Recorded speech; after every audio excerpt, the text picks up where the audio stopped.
Hello, xin chào tất cả các bạn đã quay trở lại với kênh của Văn Hóng Lazada. Ngày hôm nay thì chúng ta sẽ review một cái sản phẩm ở trên Lazada, một cái máy mày góc ở trên Lazada xem nó như thế nào nhá. Ok.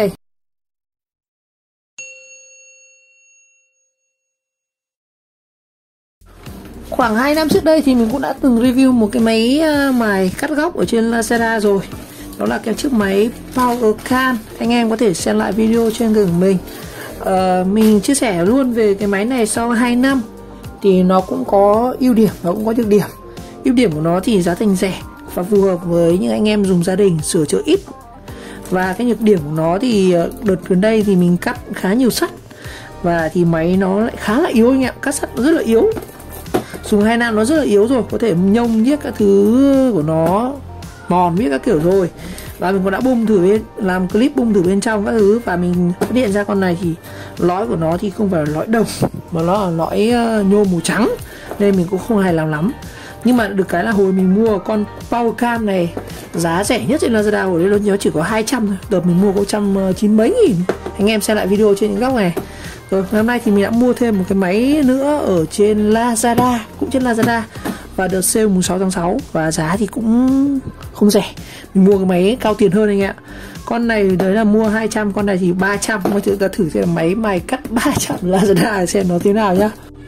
Rồi đây, minh chứng cho sản phẩm thì mua ở trên Lazada đây. Nó chính là từ shop shop này đọc như Hitachi nhá, như là Hitachi nhá. Hitachi, còn đây là Hitachi Việt Nam. Đây, máy này là máy eTop 9523 và giá đang bán là 380.000, mà mình mua chỉ sale chỉ còn là 316.000. Nói chung đợt này thì máy các cái sản phẩm ở trên Lazada thì giá rất là ngon, và được đặc biệt là mình rất thích đó chính là free ship anh ạ, free ship 40k, không như là free ship 10.000 như trên Shopee đâu. Ở đây là trên đây là video ở trên cái của shop luôn này, có test về cái máy này, cắt bằng gạch các kiểu luôn này. Gạch nhá. Đó. Thường mình cắt gạch ướt cơ, mình sao sót lại cắt khô nhỉ. Đó. Đó, cắt gạch này. Rồi làm mấy đường này. eTop nhá. Con này thì hiện nay cái chương trình sale của Lazada nó sẽ sale tận 10 tháng 6 cơ. Hôm nay mùng 9, ngày mai anh em mua vẫn còn kịp. Giá là 356.000 nhá. Giá 380.000 giảm giá xuống còn 356.000. Áp mã các kiểu nữa này, mã ở dưới đống này này. Anh em có thể mua như mình là chỉ có 316.000 thôi. Đó. Đấy, cắt sắt này, cắt sắt ống này, sắt hộp này. Đó, ngon lành lắm. Và mình thấy cũng feedback của nhiều anh em sử dụng con này cũng được. Rẻ nhất trong cái dòng, gọi là dòng rẻ nhất trong các dòng rẻ thôi. Đó. Cắt sắt ngon nhá. Rồi. Đây, công suất của nó là 850W này. Công nghệ chống nóng này và có lõi đồng 100%. Kinh nhé. Đây, lõi đồng các kiểu này. Đó. eTop 9523. Đó. Hitachi Việt Nam này, bảo hành cũng 12 tháng các kiểu. Đó. Rồi, đây, thông số nó đây, 8520. Kích thước vòng quay là 1300 vòng phút. Và dùng cái đĩa là đường kính là 10mm nhá, 100mm nhá. Đó.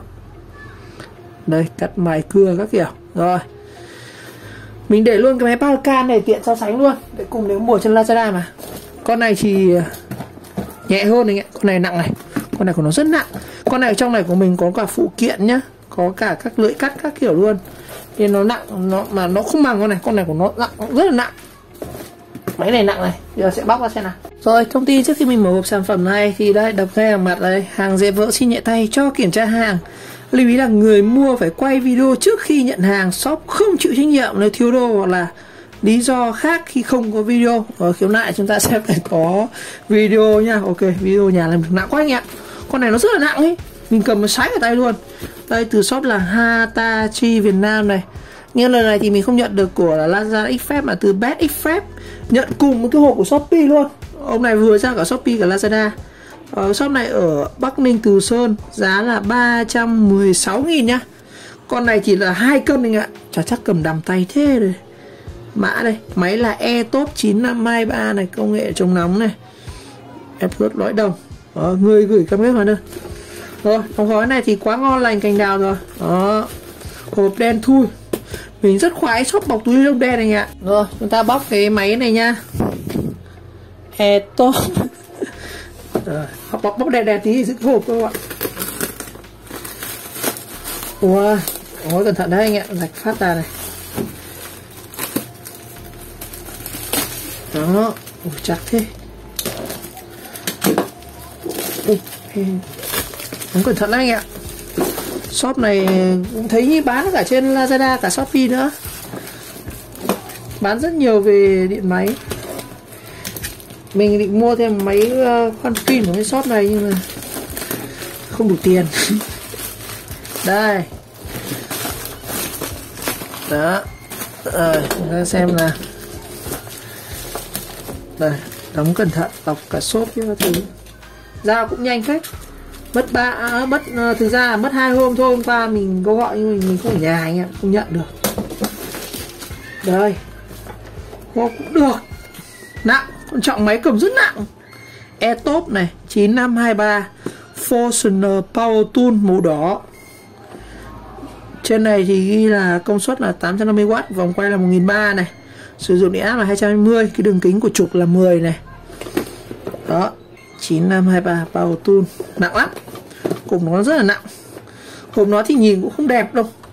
Nhìn cũng không phải là nhìn không phải bóng bẩy mềm gì cả, nhưng mà được cái cầm rất nặng.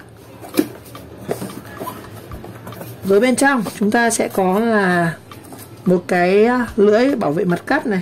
Đó. Cũng sắc sảo anh ạ. Cái mặt này nhìn cũng sắc sảo đẹp.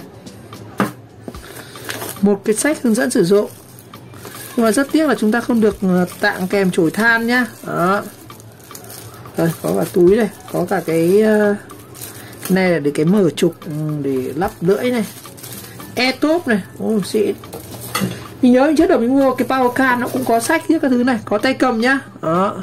À đây chổi than đây. Chổi than sót nhét ở trong này anh em ạ. Đây chổi than đây, cũng tặng chổi than nhá. Đây cái chổi than này. Đó. Tạo chổi than nhét trong này cơ. Rồi, thank you. Cảm ơn các bạn. Rồi, cái dây của nó này. Dây nhìn có vẻ chắc chắn anh ạ. Máy cặng, máy nặng lắm. Con máy nặng cực ấy. Mình thấy nó rơi gì ra. À, cái túi ni lông. Đây, con Top đây. Ôi, màu chất vãi.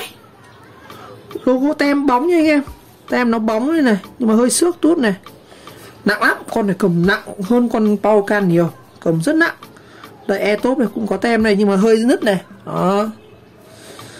Cái này thì nó có hai cái này để mình có thể tháo ra để gọi là như chống nóng nhá. Chẳng khi nào mình hoạt động trong điều kiện bụi mình có thể tháo cái này ra này. Đó. Nó có cái miếng nhựa này. Đó. Còn nếu mà muốn mình hoạt động trong cái môi trường bụi ấy, chẳng anh em làm ở xưởng mộc ấy, bẩn chỉ chúng ta lắp những cái này để cho đỡ bụi vào trong cái phần rotor nhá. Đây, con này chổi than thì tháo ở đây. Ở phía trên máy này, nặng quá. Con máy rất nặng, cầm rất sướng luôn. Rồi, trên này thì cái của nó là mặt bằng nhôm. Chắc chắn là nhôm rồi. Nhưng mà được sơn một cái lớp gọi là nhũ này. Nó nhìn cũng khá là đẹp. Cái đường rãnh này nhìn thấy nhìn nó hơi dại anh ạ. Nó hơi nứt này. Đó. Không được đẹp lắm. Chất lượng cái đường rãnh này nhìn thấy không được đẹp lắm anh ạ. Rồi chúng ta sẽ có một cái nút bấm để tháo lắp cái lưỡi này. Ốc này. Đó. Ốc thì con này như bị tháo rồi anh ạ. Đây này. Ốc con này bị tháo rồi, mất răng này. Đó. Bên này cũng thế này. Đấy, ốc nguyên bản, ốc zin nó phải là cái này này. Đó, hình chữ thập này. Còn ốc này thì đã bị tháo rồi này. Đó. Đây, tháo ra hết rồi này. Đó. Phía trên này thì chưa bị tháo này. Họ tháo dưới này không biết để làm gì ấy. Đây, ốc nó phải chữ thập như này là ốc zin này. Đó. Còn cái ốc này là bị tháo hết rồi, vét hết rồi. Đó. Chúng ta sẽ có một cái đầu này. Đây, đầu trục. Đấy, đá lắp đá cắt vào đây. Đã cũng được. Đây, đầu trục này. Nói chung là đây mình nhìn thấy nó nứt này chắc là bị cậy để tháo ra rồi anh ạ. Mà rất buồn cười nhá, nếu mà cậy tháo đây thì ốc ở đây nó phải toét, nhưng mà đây không toét. Thì ra toét mỗi con này rồi này. Đó, toét mỗi con này. Rồi. Xem hoạt động như nào.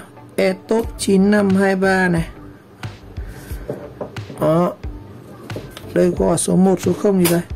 2 chế độ. Đây nó dùng công tắc đuôi chuột này. Đó.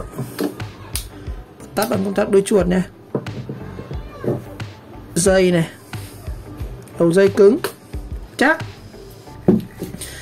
Phần dây điện này. Dây điện thì có vẻ cũng phải chắc đấy anh ạ. To bản. Đó. Có vài thông số ở trên dây này. 2 x 75 gì gì đó.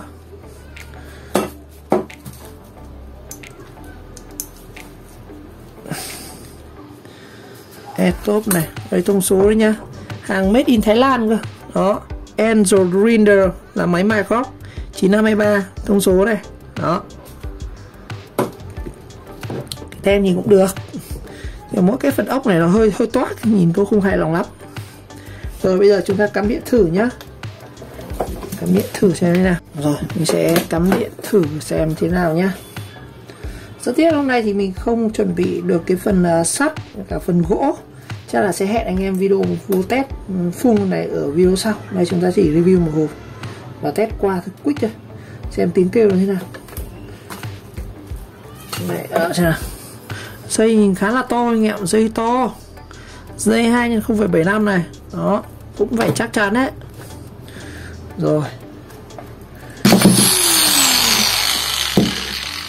Ui dồi, nó bị lật anh em. Mình gạt sang cái này nó không ghi là on off nhá. Nó lại ghi là 0 với 1. Con này nó khá là khỏe. Cái pha lật vừa rồi nó rất khỏe.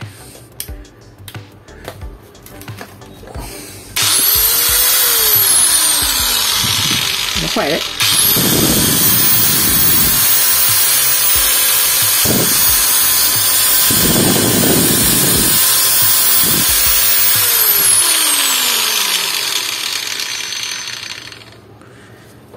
Đồ này nó hơi kẹt kẹt. Chắc là shop tháo ra trà mỡ hay sao. Mình thấy nó hơi quên mất không bắt chặt cái phần này. Đó. Bây giờ tháo thử bên trong xem là cái phần có chạy một tí mà nóng nhanh thế. Rồi mình đã thử cái phụ kiện là cái tay cầm này nhá.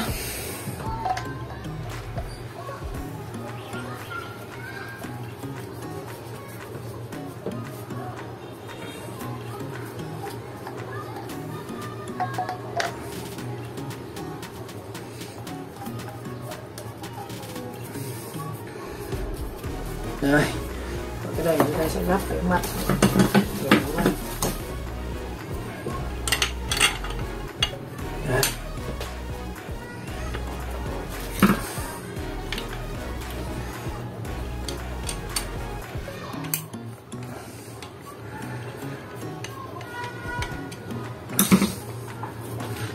Đấy.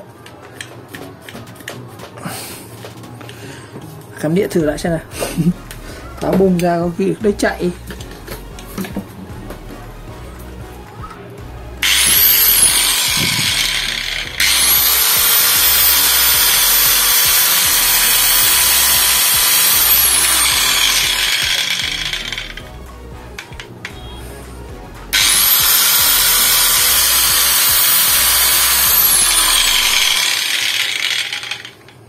Thì mình làm ngược cái này nó phải quay ra đây. Rồi mình cắt cái này nó phải quay ra đây. Đó. Đây, cầm như này. Ở các video sắp tới thì mình sẽ làm video test thử, chúng ta cắt thử con này xem như nào. Và cắt mài sắt hộp gỗ, inox, nhôm các kiểu. Ok.